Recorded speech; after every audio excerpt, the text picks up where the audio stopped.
আমার 40 বছরের রাজনীতিকে এটা আমি অবশ্যই আমার জীবন দিতে হয়।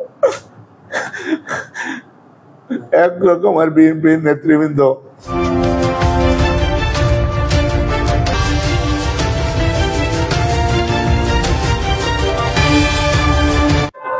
এটা আসলে অত্যন্ত দুঃখজনক একটি বিষয় যে জনাব নুরুল ইসলাম সাহেব জেলা শ্রমিক দলের সাধারণ সম্পাদক, দীর্ঘদিন ধরে ফ্যাসিবাদ বিরোধী আন্দোলনে তিনি অত্যন্ত সক্রিয় ছিলেন, হাজার হাজার নেতাকর্মী নিয়ে সবসময় মাঠে সরব ছিলেন। পবিত্র ঈদের এই সময়ে যেভাবে অতর্কিতভাবে যে হামলা করলো, আমরা অত্যন্ত উদ্বেগের সাথে সেটা লক্ষ্য করেছি যে এখানে এখনো ফ্যাসিবাদের দোসররা বিভিন্নভাবে, ফ্যাসিবাদ পালিয়ে গেছে কিন্তু ফ্যাসিবাদের দোসররা এখনো বিভিন্নভাবে হয়তোবা প্রশাসনিক ছত্রছায়া হোক বা দলীয় কোনো গাপটে মারা কোনো রাজনৈতিক দলের ছত্রছায়া হোক, যেভাবেই হোক এটা আমরা অত্যন্ত উদ্বেগের সাথে লক্ষ্য করছি। এগুলি ফ্যাসিবাদের দোসররাই এই আক্রমণটা চালিয়েছে। সুতরাং এই বিষয়ে অনতিবিলম্বে কার্যকর ভূমিকা বা কার্যকর পদক্ষেপ নেওয়ার জন্য আমি সংশ্লিষ্ট সকল কর্তৃপক্ষ, বিশেষ করে প্রশাসন সহ সকল কর্তৃপক্ষের দৃষ্টি আকর্ষণ করছি যে অনতিবিলম্বে এদেরকে ধরিয়ে জনসমক্ষে তাদেরকে বিচারের আওতায় আনা হোক। এই ফ্যাসিবাদের দোসররা যদি এইভাবে যদি দিনে দুপুরে অথবা এরকম একটি পবিত্র দিনে যদি ব্যবসায়িক প্রতিষ্ঠানে গিয়ে তাকে যদি এইভাবে হামলা করে, তাহলে তো আমরা মনে করি যে কোনো অবস্থায় আমরা যারা বিএনপি বা আমরা রাজনৈতিক নেতৃবৃন্দ বা কর্মীরা আমরা যারা যেখানে রয়েছে আমরা কেউই নিরাপদ নয়।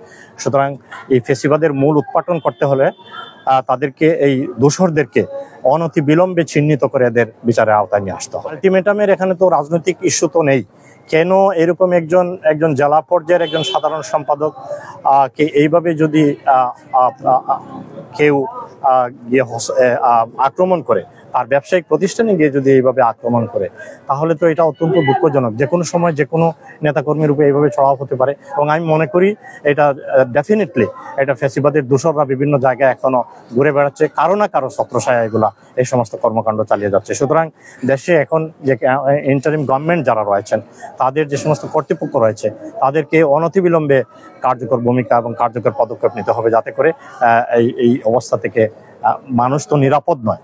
আমাদের এত বড় একজন নেতার উপরে যদি এইভাবে আক্রমণ করে, তাহলে তো সাধারণ মানুষও নিরাপদ নয়, তাহলে আমরা কেউ নিরাপদ নয়।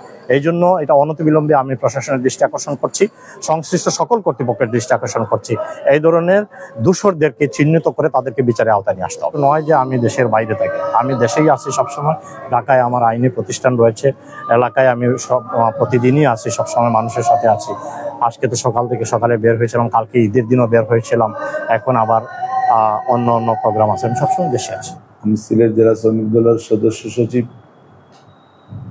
প্রথম শ্রদ্ধার সাথে স্মরণ করছি বাংলার রাখাল রাজা শহীদ রাষ্ট্রপতি জিয়াউর রহমানকে। আমি শ্রদ্ধার সাথে স্মরণ করছি দেশনেত্রী বেগম খালেদা জিয়াকে। শ্রদ্ধার সাথে স্মরণ করছি এই যুবকদের আইডিয়াল দেশ নায়ক তারেক রহমানকে। আমি দীর্ঘ 40 বছর যাবৎ বাংলাদেশ জাতীয়তাবাদী শ্রমিক দলের সাথে জড়িত।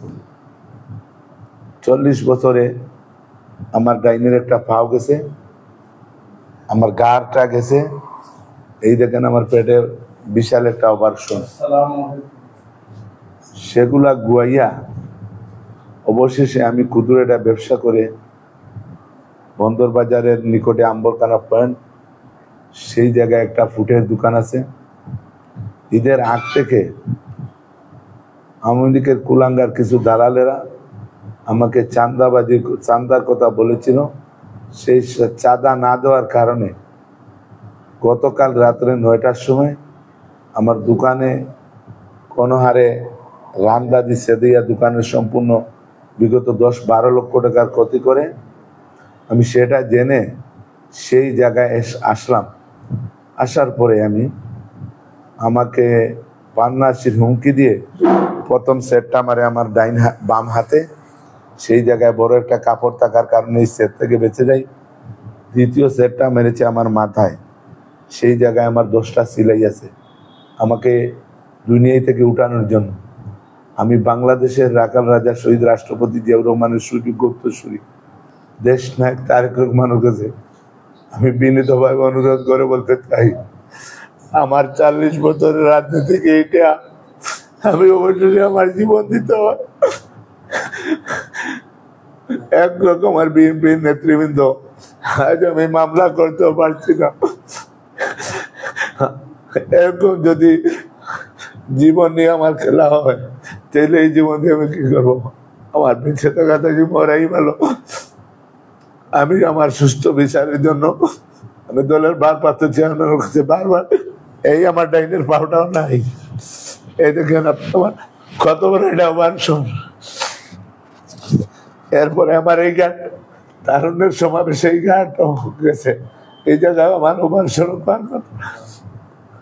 গতকাল রাত্রে আমি এই জায়গায় রাজধানীর বিশাল আকারে একটা সেট গাই থেকে আমার 10টা না 12টা সিলাই আছে। আজ আমি মৃত্যুর সাথে মেডিকেল আছি। আমার বাসা বলার কিছু নাই ভাই, আমার যদি আল্লাহ বাসাইব না বাসাইলে কিছু করার নাই।